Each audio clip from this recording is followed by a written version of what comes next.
अस्सलाम वालेकुम। उम्मीद है आप लोग खैरियत से होंगे। दाल चना गोश्त बनाया तो सोचा रेसिपी शेयर करते हैं। सबसे पहले मैंने कुकर में तेल डाला और प्याज डाल दी, एक बड़ी मैंने ली थी। उसको अच्छा सा गोल्डन कलर देने के बाद खड़ा गरम मसाला डाल दिया, साबुत गरम मसाला, अदरक लहसुन का पेस्ट डाल दिया। थोड़ा सा फ्राई करने के बाद इसमें मैंने गोश्त डाला है तकरीबन 500 ग्राम, मतलब आधा किलो।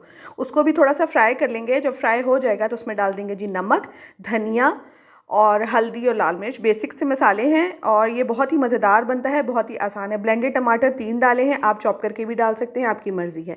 फिर इसमें थोड़ा सा पानी डाल के इसको गलने के लिए रख देंगे।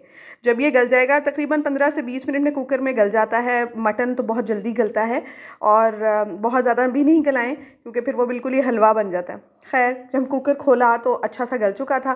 फिर हमने इसको अच्छे से भून लिया। जब भून गया तो मेरी एक टिप है कि मैं बोटियाँ बाहर निकाल लेती हूँ, एक बोल में रख लेती हूँ और मसाले के अंदर बाकी सब्ज़ी या अगर दाल वगैरह जो गलानी है वो गलाती हूँ। तो इसी तरह मैंने बोटियाँ सारी बाहर निकाली क्योंकि मटन बहुत ज़्यादा गल जाए ना तो फिर वो अच्छा नहीं लगता।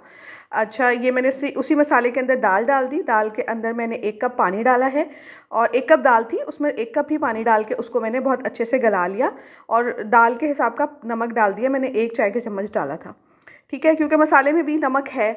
अच्छा, उसके बाद मैंने कुकर लगा दिया और उसको भी तकरीबन 10 से 15 मिनट हमने किया क्योंकि भीगी हुई दाल थी तो बहुत जल्दी गल गई। और फिर उसको हमने थोड़ा सा चम्मच से मैश कर लिया। ये देखें, मैंने मैशर से मैश किया था।